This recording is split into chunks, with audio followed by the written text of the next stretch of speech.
What's up guys? Good morning! Araw ng Wednesday po. Eto, papasok na tayo sa ating trabaho. Pero habang papasok tayo guys, withdraw muna tayo.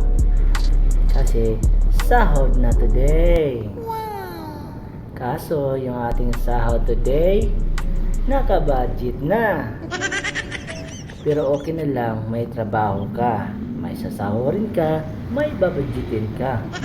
Ang mahirap doon, wala kang trabaho, wala kang sasahurin, pero may babudgetin ka. Diba?